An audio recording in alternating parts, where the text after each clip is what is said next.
Bismillahirrahmanirrahim. Alhamdulillahi rabbil alamin. Wassalatu wassalamu ala rasulillah wa ala alihi thahirina ajma'in. Amma ba'du ayyuhan nas, ittaqullaha mastata'tum wasma'u wa ati'u la'allakum turhamun. Para muslimin rahimakumullah, kita lanjutkan kembali kegiatan kita setelah beberapa hari saya tidak berada di tempat. Yang terakhir kita sedang membicarakan ayat yang ke-49 dari surah Al-Kahfi, yang pada ayat tersebut Allah Subhanahu wa taala berbicara tentang keadaan yang akan dialami oleh kita semua, baik yang percaya kepada hari kiamat maupun yang tidak percaya akan adanya hari kiamat. Sebelumnya saya lihat dulu, Pak Haryono enggak kelihatan? Oh ada, alhamdulillah. Pangling saya.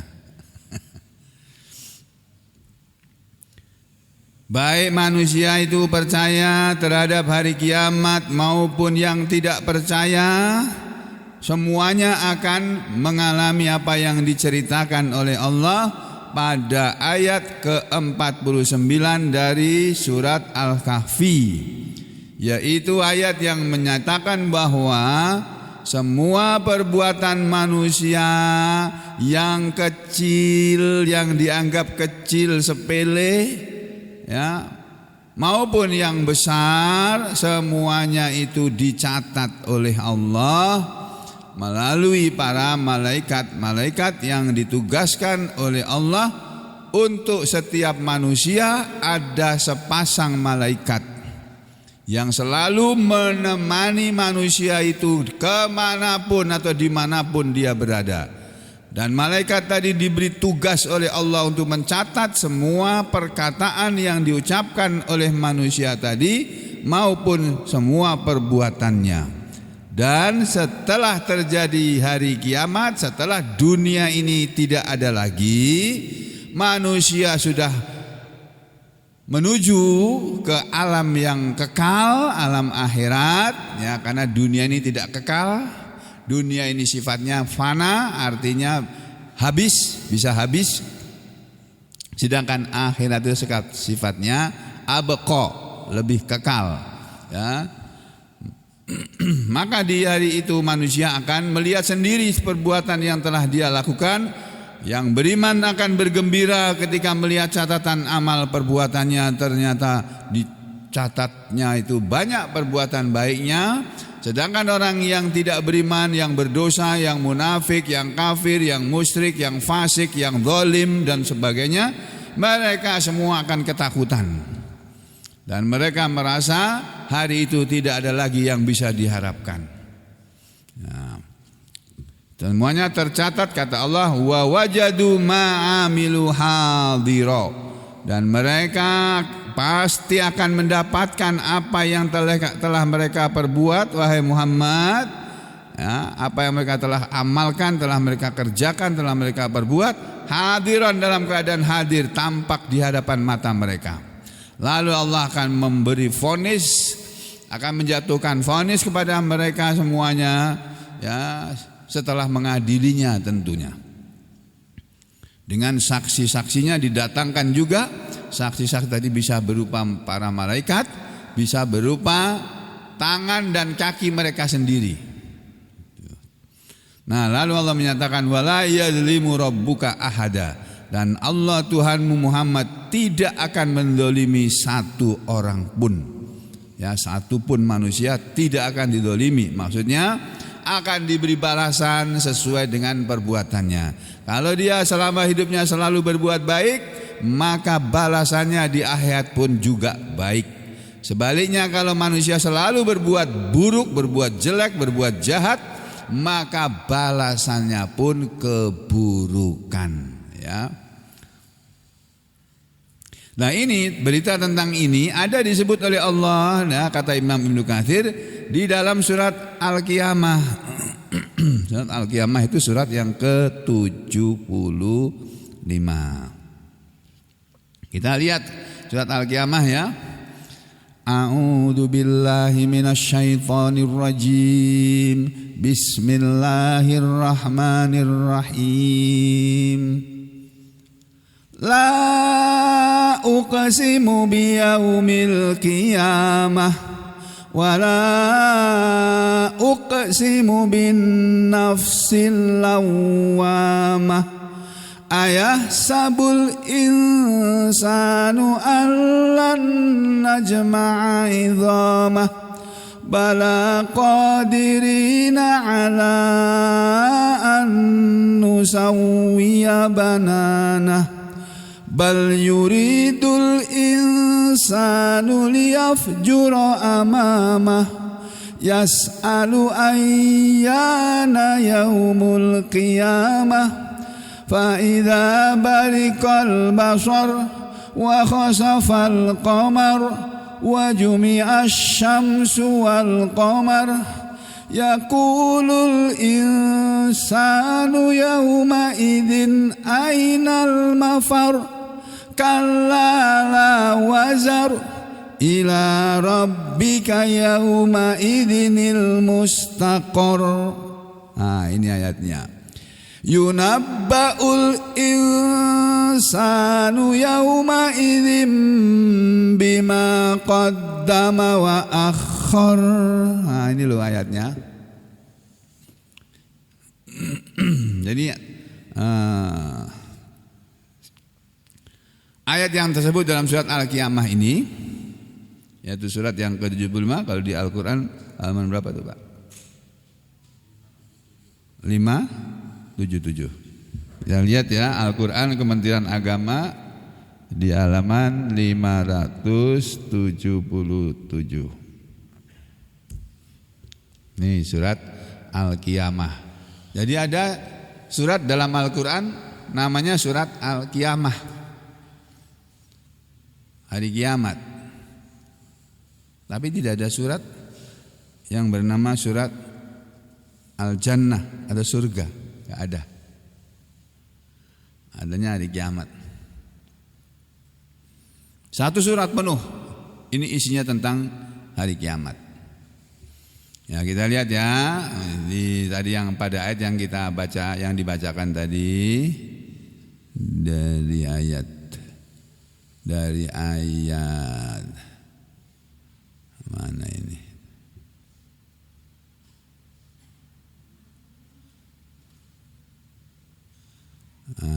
Ini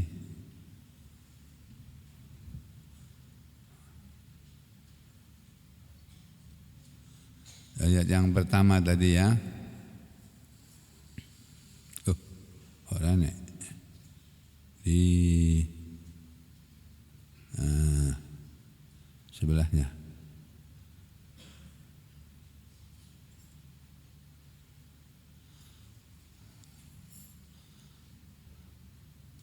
Ini lho Pak, Bu.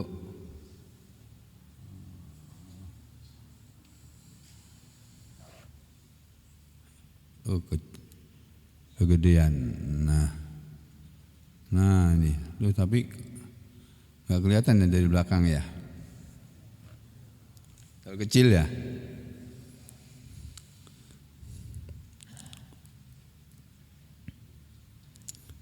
Ini aja deh.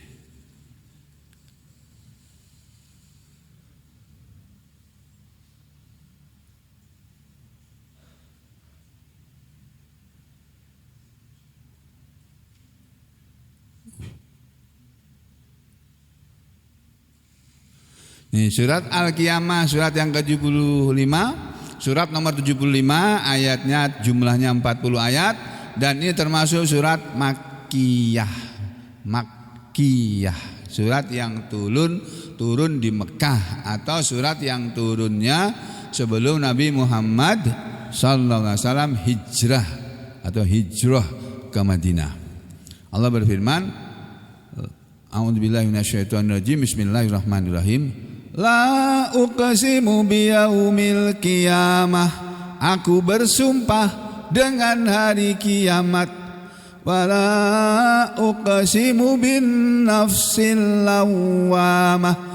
Dan aku bersumpah demi jiwa yang selalu menyesali dirinya. Al-lawwamah. Manusia itu punya sifat lawwamah, suka menyesali dirinya sendiri. Itu manusia. Nah. Terus kata Allah di ayat berikutnya, setelah la uqsimu bil yaumil qiyamah wa la uqsimu bin nafsil lawwamah, ayat berikutnya berbunyi, ayah sabul insanu allan najma'a idhamah. Ayah sabu, apakah manusia mengira?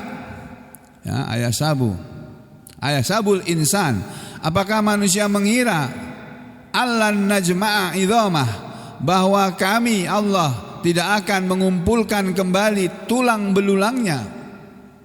Manusia yang tidak percaya kepada kemahakuasaan Allah, apa ada di antara kalian yang tidak percaya bahwa kalian nanti setelah mati menjadi tulang belulang di kuburannya masing-masing? Nanti tulang belulangnya itu akan dikumpulkan lagi, disatukan lagi oleh Allah, dibentuk lagi menjadi manusia seperti saat matinya. Kalau matinya sudah tua, ya akan dikumpulkan dalam keadaan tua. Matinya masih anak-anak, ya dikumpulkan, dihidupkan lagi dalam bentuk anak-anak. Begitu seterusnya ya. Ayasabul insanu allan najma'a idhamah bala qadirina la an nusawwiya banana. Bahkan kami mampu menyusun kembali jari jemarinya dengan sempurna. Tuh. Terus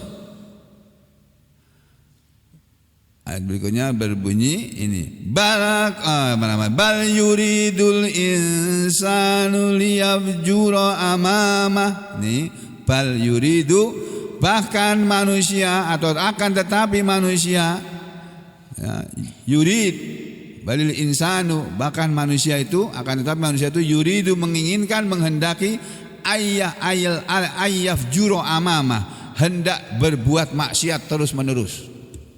Ini sifat manusia itu begitu, ingin berbuat maksiat terus menerus. Ini manusia yang kafir loh. Kalau manusia yang beriman nggak begitu.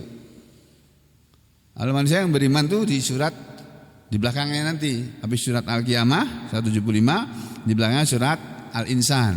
Nah itu Allah berbicara tentang banyak tentang orang yang baik-baik. Jadi wal yuridul insanu liyafjura amamah yas'alu ayyana yaumul qiyamah. Dia berkata, dia bertanya, kapankah hari kiamat? Sekarang enggak percaya kepada hari kiamat. Mana Muhammad, kiamat kamu bicara kiamat terus. Mana kiamat? Itu orang-orang Mekah dulu begitu. Nabi kita diejek. Dikit-dikit kiamat. Mana kiamat, kata mereka. Lalu Allah turun ke ayat berikutnya. Ya, setelah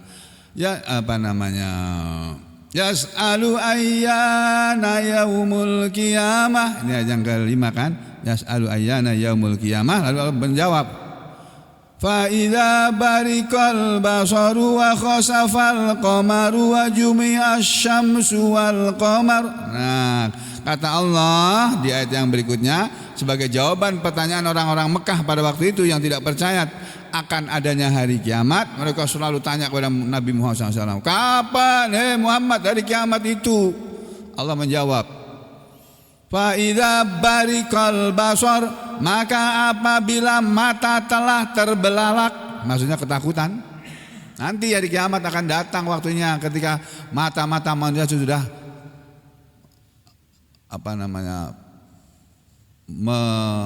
terbelalak. Faida barikol basoru, maka ketika bariko telah terbelalak, telah kelihatan ketakutan, Ya, al-basaru penglihatan manusia itu. Kata Allah, wa khasafal qamar, dan bulan pun telah hilang cahayanya, wa jumi'asy syamsu wal qamar, lalu matahari dan bulan dikumpulkan. Matahari dan bulan selama ini kan berpisah. Kalau lagi terbit matahari timur, bulannya menghilang, enggak ada. Kalau terbit malam hari bulan, apalagi bulan purnama, matahari enggak kelihatan, enggak pernah ketemu. Nanti di hari kiamat matahari dan bulan itu berkumpul, dipertemukan oleh Allah. Ya, wa jumi'asy syamsu wal qamar, nanti tunggu, sekarang belum. Seperti kematianmu kan sekarang belum kan? Nanti kamu akan mati, kamu percaya atau tidak percaya, kamu akan mati. Itu. Lalu apa yang telah terjadi setelah manusia mati?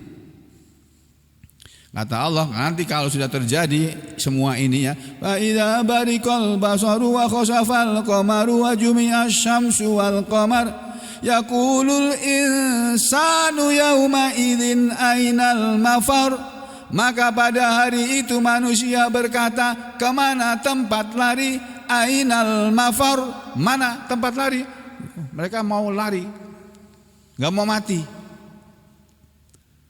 Ketika terjadi hari kiamat kan peristiwanya berturut-turut ya. Ada sebuah buku bagus yang ditulis oleh seorang ulama yang judulnya itu detik-detik pengadilan akhirat. Masya Allah, ngeri baca bukunya itu. Ya, ini diuraikan secara rinci ayat-ayat Al-Quran yang berbicara tentang kejadian yang akan dialami itu tadi. Kata Allah, ketika manusia nanti akan berkata, ainal mafar, kemanakah tempat lari? Apa jawaban Allah di ayat yang ke-11 ini? Kalla la wajar, sekali-kali tidak ada lagi tempat lari. Oh, di hari itu enggak ada tempat lari, wahai manusia. Kau mau lari kemana? Apalagi tinggal di Sampit, mau pergi ke Jawa. Oh, Pulau Jawa udah tenggelam. Bandara Haji Hasan Sampit itu sudah hancur sudah. Sekarang kan masih nyaman kita. Naik turun di Bandara Sampit nyaman, senang. Nah, saya tiap 2 minggu terbang kan, jadi bisa merasakan tuh kemaha kuasaan Allah itu, masya Allah. Ketika pesawat terbang dalam keadaan cuaca cerah tuh, pilotnya senang. Tersenyum, para pramugarinya tersenyum semua, orang-orang senang juga. Tapi kalau mau terbang, aduh, wow, awan tebal gitu, aduh, pilot takut itu. Bukan hanya kita yang takut, pilot pun takut itu. Tapi pilot tidak memperlihatkan ketakutannya kepada penumpang supaya mereka tidak panik. Jadi pilot dan pramugari diajari untuk bersikap tegar. Nah, kita berdoa saja. Jadi nggak usah takut naik pesawat, takut jatuh. Kalau wayahnya nggak jatuh ya nggak jatuh. Kalau wayahnya jatuh, sampai yang takut sama naik pesawat dan tidak takut sama pesawat ya tidak takut naik pesawat sama saja. Jadi nggak usah takut karena semua peristiwa yang kita alami itu sudah ada ketetapannya. Jadi santai saja, santai. Jalani hidup ini dalam keadaan santai, tetapi beriman. Jangan santai tidak beramal soleh, jangan santai tapi tetap beramal soleh. Iki mudeng pernah guys, paham gak nih aku ngomong gini nih? Paham ya? Oh ya sudah. Santai aja, santai. Wahnya terbang ya. Ini Pak Haji Mustar nih. Nah, ini alhamdulillah beliau sudah kemarin siang sudah aku lihat mengimami. Wah, alhamdulillah. Biasanya pakai kursi di belakang imam, kemarin berdiri depan ngimami. Masya Allah, alhamdulillah. Mudah-mudahan cepat sehat aja Pak lah. Jangan pergi dulu lah. Ya. Kita sama-sama dulu. Saya juga kepengen tetap bersama ya. Masih tetap kepengen beramal soleh karena merasa belum cukup amal solehnya. Ya, kalian sudah merasa cukup amal solehnya, angkat tangan. Sebentar lagi mati nanti. Oh belum ada, berarti belum siap semua ini. Nah, jadi kata Allah, Kallala wajar. Oh tidak ada tempat lari atau tempat berlindung, tidak ada. Itu ila rabbika yauma idinil mustaqor. Ila rabbika hanya kepada Tuhanmu Muhammad. Yauma idin pada hari itu al mustaqor, tempat pengumpulan, tempat kembali.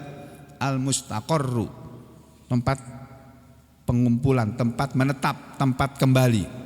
Gak ada tempat kembali yang lain, yang ada tempat kembalinya kepada Allah. Kita semua akan kembali kepada Allah. Kita semua berasal dari Allah, kita semua akan kembali kepada Allah. Percaya atau tidak percaya, itu yang akan kita alami. Nah, lalu apa yang terjadi setelah kita kembali kepada Allah? Ya ini, yunabba'ul insanu yawma idzin bima qaddama wa akhkhar. Yunabba'ul insanu yawma idzin. Yunabba'u akan diberitakan ini ya kepada manusia. Yunabba'ul insan akan diberitakan kepada manusia yauma idin pada hari itu. Apa yang diberitakan kepada manusia? Bima qaddama, dengan apa yang telah dikerjakannya, wa ma ta'akhkhar, dan apa yang dilalaikannya. Itu diartikan begitu oleh Kementerian Agama. Nah, ini sesuai dengan tafsirnya. Kalau kita lihat tafsir ayat 13 surat Al-Qiyamah ini Bapak Ibu Saudara sekalian ya. Ini misalnya surat Al-Bawawi ya. Surat Al-Qiyamah ayat 13. Nih. Mana ini ayat 13 ini? Ini. Ila rabbika yauma idinil mustaqor.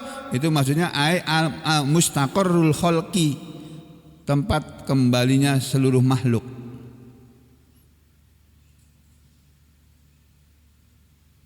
Kata imam sahabat Ibnu Mas'ud, waqala Abdullah bin Mas'ud, dan telah berkata sahabat Nabi yang bernama Abdullah bin Mas'ud, atau lebih terkenal dengan sebutan namanya Ibnu Mas'ud radhiyallahu an.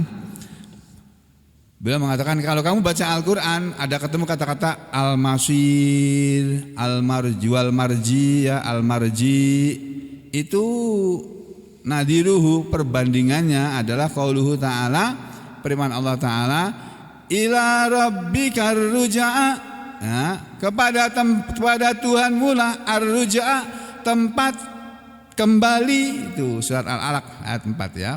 Atau wa ilallahil masir surat Al-Imran. Ini semua ini maknanya sama. Apa itu al-mustaqor? Al-muntahan. Dalam ayat lain disebut al-muntaha, tempat berhentinya, tempat pemberhentian, akhir dari segala, akhir perjalanan manusia. Kita semua kan sedang berjalan ini, sedang menjalani kehidupan. Kita sedang berjalan menjalani kehidupan kita. Nanti akan sampai pada tempat akhir. Apa tempat akhir? Ya Allah.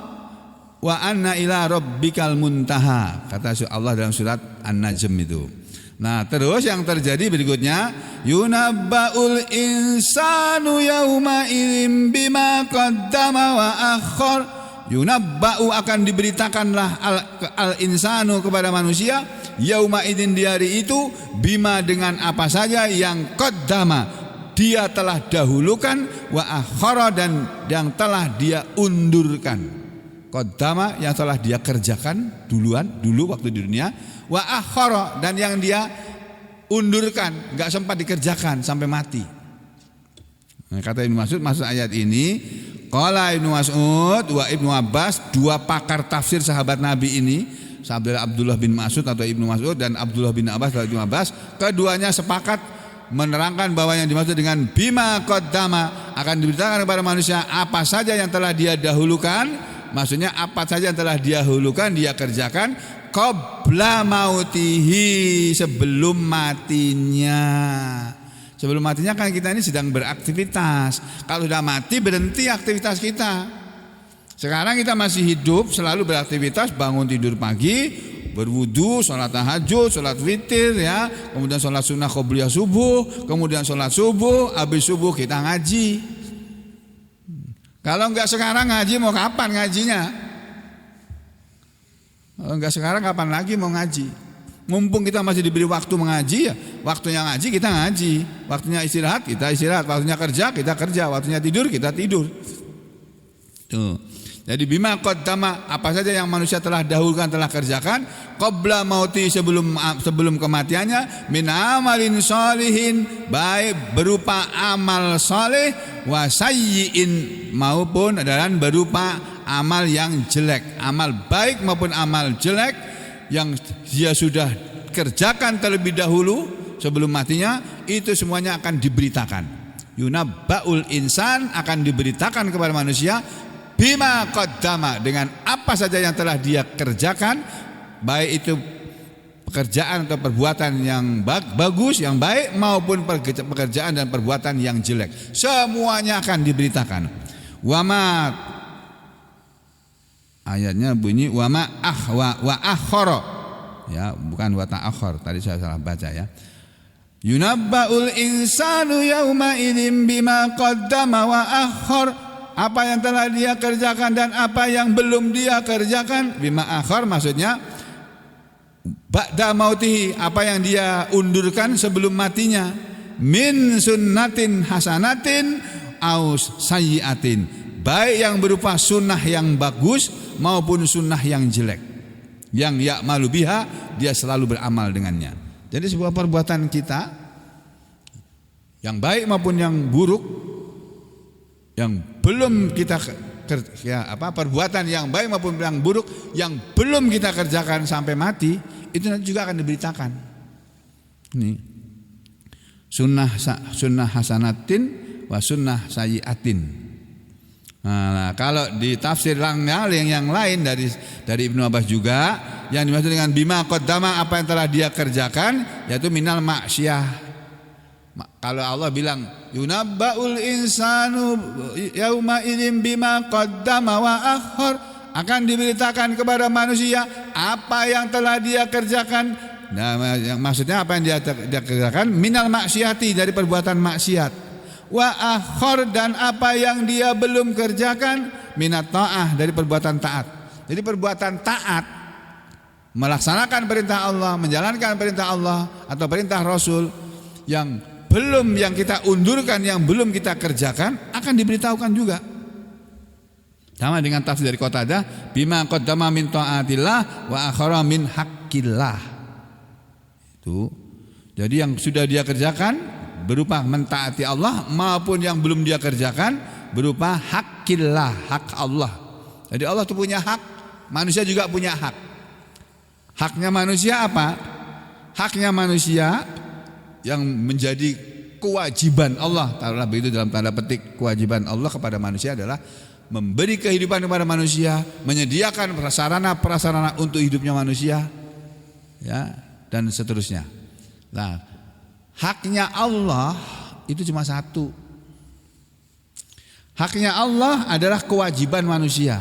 Haknya Allah adalah disembah, ditaati, itu haknya Allah.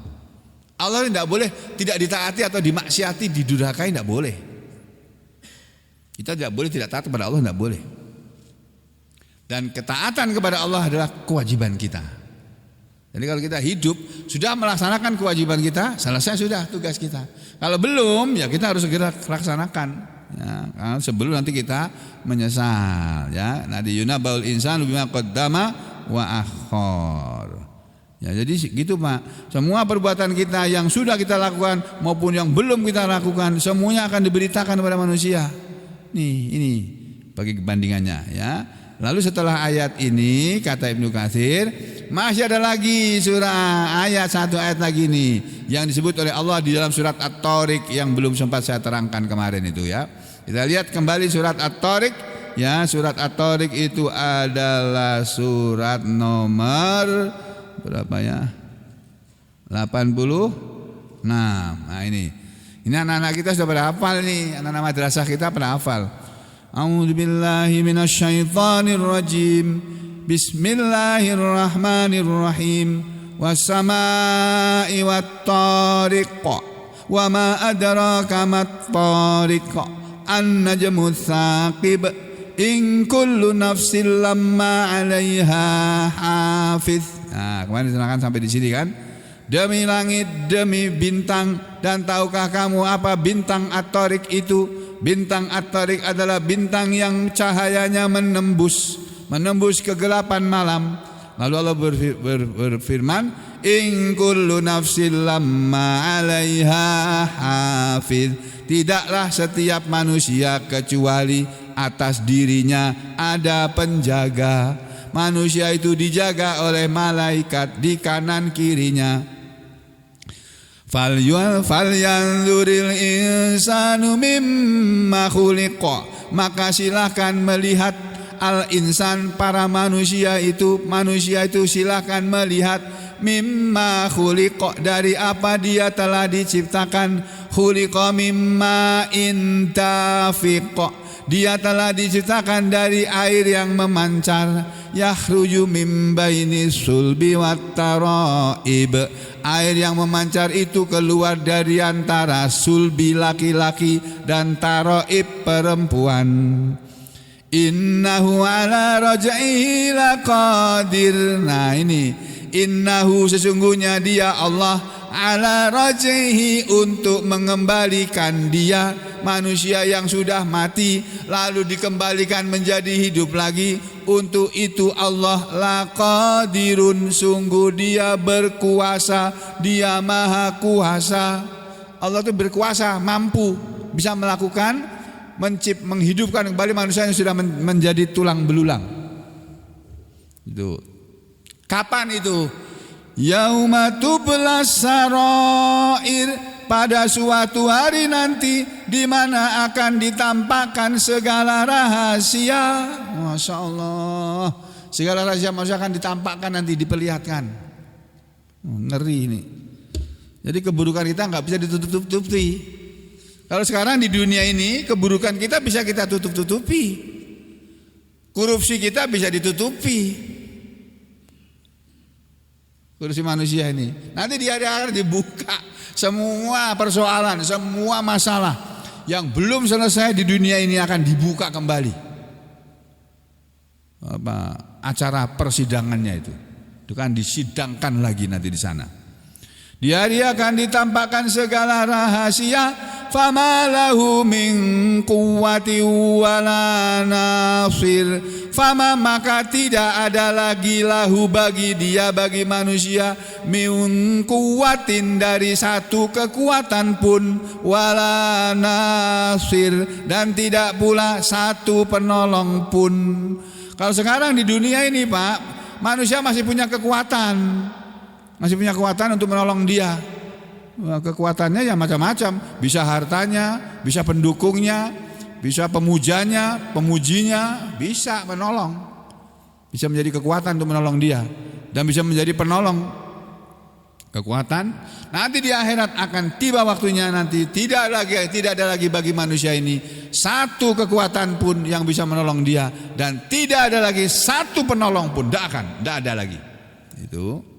Nah, lalu Allah bercerita tentang kejadian berikutnya. Jadi nanti akan ditampakkan pada hari kiamat segala rahasia. Apa itu yang dimaksud dengan segala rahasia? Coba kita tengok tafsirnya ya.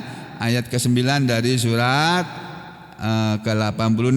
Ini Pak. Ya, kita lihat tafsir kecil-kecil dulu. Ayat 80, surat 86, surat At-Tariq ayat 9 ini. Yauma tublas sarair, pada suatu hari nanti akan ditampakkanlah segala rahasia. Ya, ini maksudnya tadharus sarairu, akan tampak kelihatan semua rahasia-rahasia.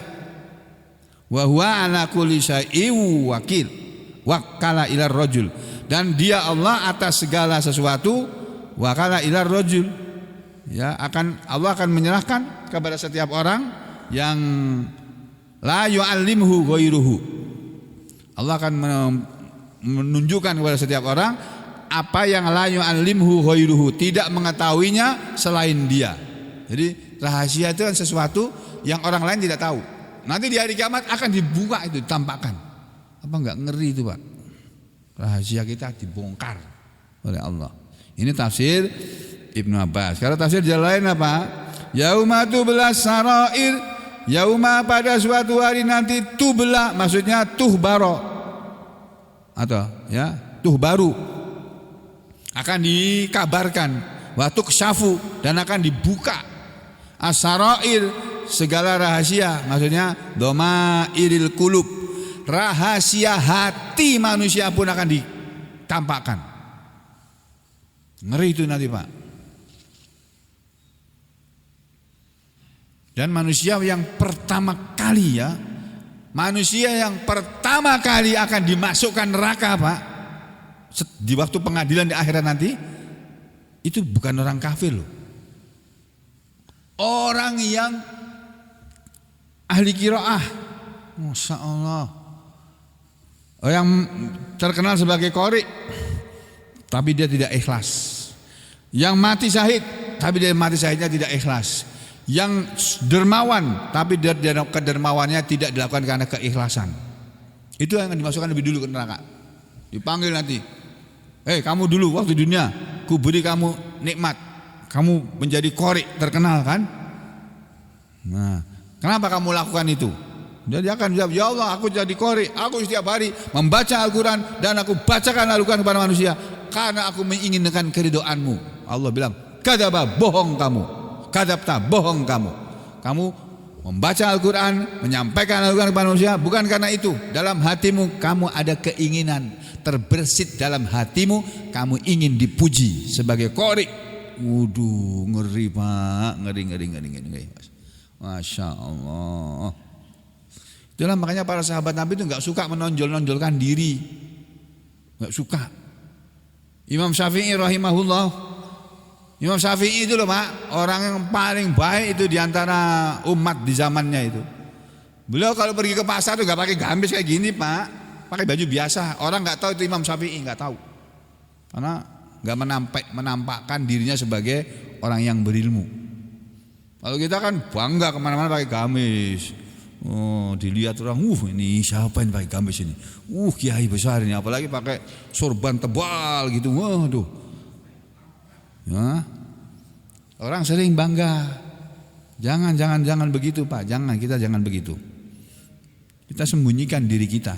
Kebaikan kita pun kalau begitu kita sembunyikan. Jangan kita tampakkan, jangan kita lihatkan kepada orang. Karena ini nanti akan ditampakkan segala rahasia. Sampai rahasia hati kita pun akan diperlihatkan kok. Nanti dipanggil qori, ditanya, betul kamu karena kamu mengamalkan, membaca Al-Quran dan kamu sampaikan Al-Quran karena kamu mau mencari ridhoku? Iya ya Allah. Enggak, bohong kamu. Kamu ingin dipuji sebagai qori dan sudah tersebut di dunia ini, kamu dulu qori terkenal. Nah, kalau digitukan kayak apa? Allah langsung memanggil malaikat, malaikat, seret orang ini, masukkan ke neraka sana. Gitu ya Pak. Apa enggak ngeri itu? Jadi jangan bangga dulu saudara jadi qori, jangan. Ada qori yang masuk neraka itu ada kok. Ada orang yang mati syahid masuk neraka itu ada. Ada ahli sedekah yang masuk neraka itu ada. Gitu ngeri Pak semuanya ini. Ini loh. Segala rahasia kata tafsir Jalalain ini, tafsir kecil yang kesukaannya Gus Baha. Kemana-mana dia nerangkan Al-Quran, dia selalu mengandalkan tafsir Al-Jalalain ini, tafsir Jalalain ini. Segala rahasia manusia baik ya, domairil qulub, rahasia hati, fil aqaid dalam soal akidah, wan niyati dan dalam soal niat. Jadi akidah kita itu apa? Allah tahu itu. Demikian juga niat kita itu sebenarnya apa? Ya, niat kita itu baik atau buruk, itu Allah tahu. Makanya percuma kita berniat buruk, menyembunyikan niat buruk, itu percuma. Nanti akan ditampakkan oleh Allah semuanya itu. Ini peringatan keras buat kita semuanya, supaya kita ini selalu berniat yang baik. Setiap kali berbuat sesuatu, niatkanlah dengan niat yang tulus, yang ikhlas. Niat yang tulus, niat yang ikhlas itu adalah perbuatan manusia yang dilakukan dengan tidak mengharapkan balasan dari manusia dan tidak mengharapkan pujian dari manusia dan tidak mengharapkan ucapan terima kasih dari manusia. Itu yang namanya amal ikhlas itu kayak begitu. Jangan kita beramal udah capek-capek terus kita dicemooh orang, terus kita sakit hati. Kita belum ikhlas itu. Kalau kita masih sakit hati ketika perbuatan baik kita tidak dihargai oleh manusia, itu namanya kita belum ikhlas. Susah jadi orang ikhlas, Pak. Yang gampang jadi orang riak, jadi orang yang suka pamer, suka pencitraan. Nah, sekarang istilahnya pencitraan. Pencitraan itu pamer itu, atau flexing itu. Ya, suka istilah baru lagi, flexing, suka pamer hartanya, pamer kekuasaannya, segala macamnya. Jangan ya. Kita biasa-biasa saja lah. Hidup ini biasa-biasa saja. Jalani hidup ini sebagai orang biasa dan seperti biasanya. Ikhlas karena Allah, ingin dilihat oleh Allah, ingin dipuji oleh Allah, ingin diberi balasan yang baik oleh Allah. Itu yang harus kita tanamkan dalam jiwa kita. Ya. Sampai di sini kata Ibnu Katsir, ini penjelasan ayat-ayat Quran tentang surat Al-Kahfi ayat 49. Lalu Imam Ibnu Katsir membawakan sebuah hadis. Ini hadis ini perlu saya sampaikan ini. Hadis ini diriwayatkan oleh Imam Ahmad. Qala al-Imamu Ahmad, telah berkata Imam Ahmad rahimahullah, an Anasin, dia menyampaikan sebuah hadis dari sahabat Nabi yang bernama Anas bin Malik radhiyallahu an. Anin Nabi, dari Nabi sallallahu alaihi wasallam qala, Nabi pernah bersabda begini. Ini sabda Nabi ini. Likulli ghadirin liwa'un yaumal qiyamati yu'rafu bih. Likulli, untuk setiap ghadirin, penipu, pembohong atau pengkhianat. Untuk setiap penipu, pembohong, pengkhianat, liwa'un, ada bendera. Maksudnya setiap orang nanti di hari kiamat diberi bendera kalau dia itu pembohong. Kapan diberikannya bendera itu? Yaumal qiyamati, di hari kiamat. Jadi di hari kiamat nanti sudah enggak ada lagi bendera Golkar, bendera P3 yang lagi kisruh itu, bendera PDIP, bendera P3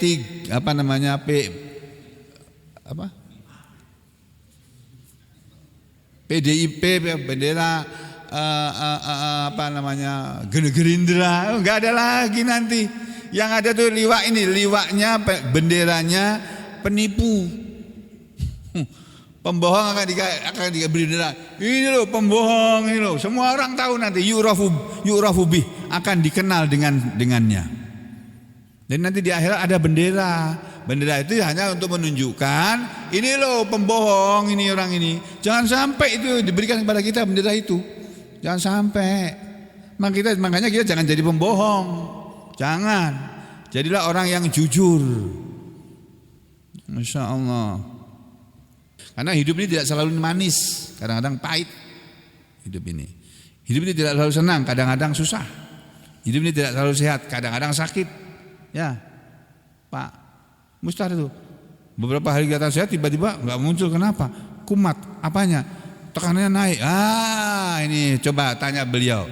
Pasti meninggalkan minum obat tekanan anti hipertensinya. Nggak boleh. Kalau kita sudah banyak tekanan darah tinggi, nggak boleh nggak minum obat anti hipertensi, nggak boleh. Walaupun sudah turun tetap diminum. Kenapa?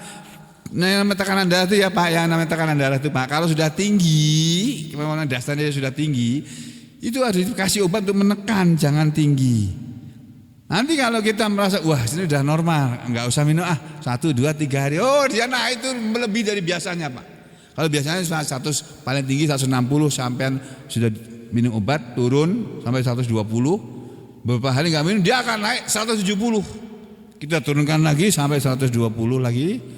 Lama nggak minum obat naik 180, gitu terus, makin lama makin naik itu. Dan akhirnya wah sudah, naudzubillah min dzalik, akan terjadilah apa yang akan terjadi. Bisa stroke, bisa serangan jantung, bisa gagal ginjal. Nah, itu tiga-tiganya nggak enak itu Pak. Jangan.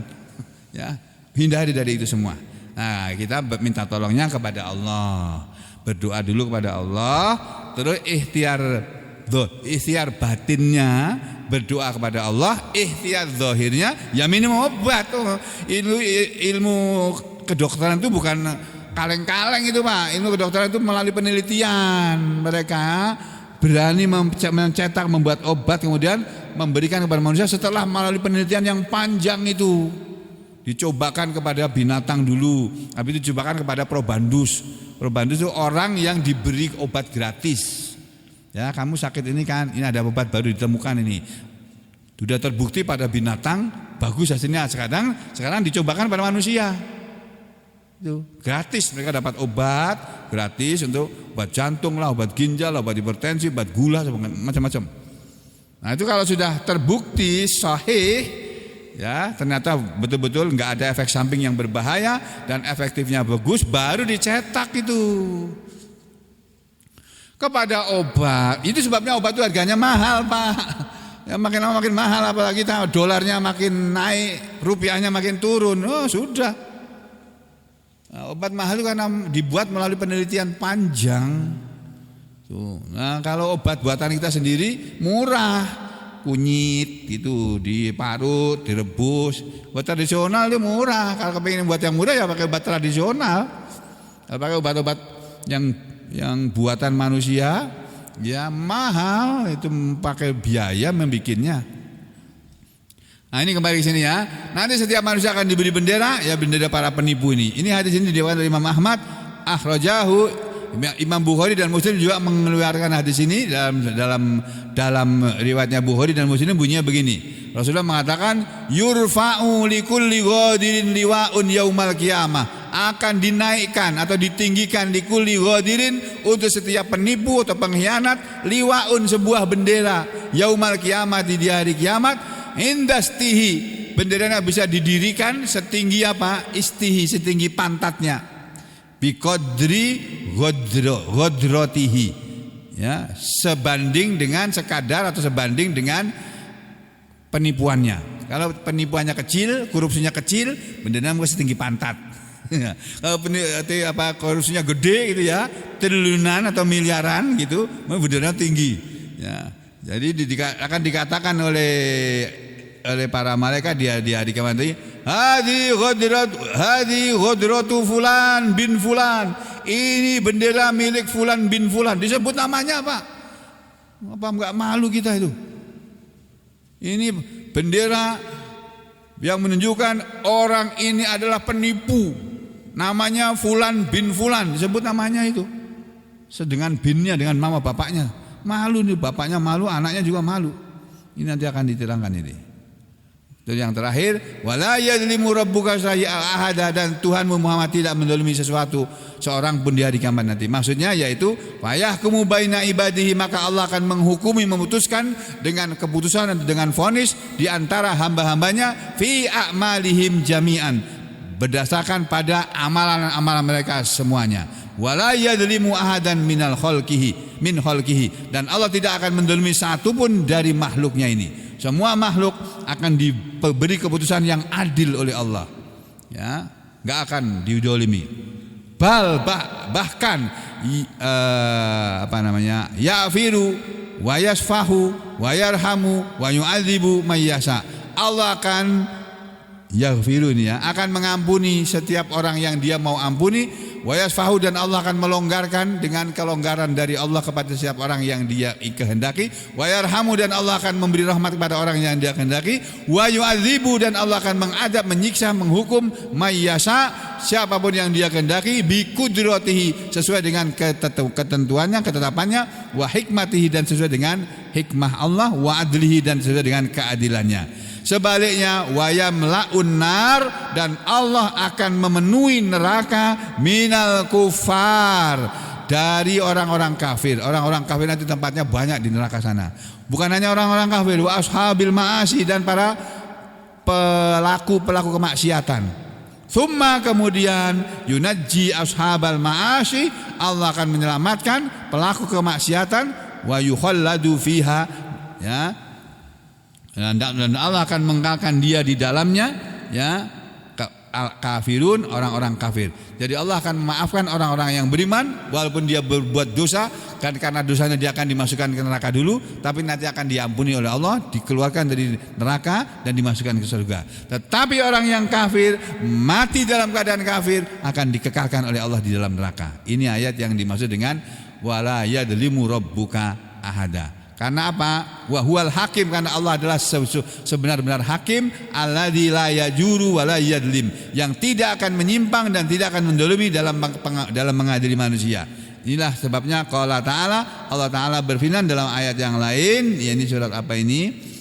Innallaha la yadlimu mithqala dzarrah wa in taku hasanatan yudha'ifha wa yu'ti min ladunhu ajran 'azima. Surat An-Nisa. Nah, ada sama dengan surat-surat yang di belakangnya. Ini Imam Ibnu Katsir kalau menerangkan ayat, satu ayat itu bisa berlembar-lembar, Pak. Ini banyak sekali ini. Nah, keselnya bacanya. Ya, sekian ada dulu untuk pagi hari ini.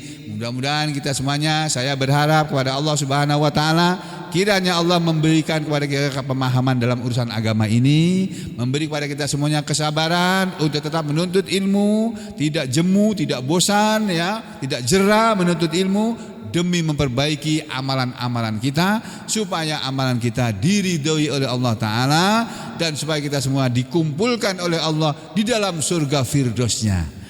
Amin ya rabbal alamin. Wa aqulu qouli hada astaghfirullah li wa lakum. Allahumma taqabbal minna innaka antas samiul alim wa tub alaina innaka antat tawwabur rahim. Wa sallallahu ala Muhammadin wa ala ali Muhammad walhamdulillahi rabbil alamin.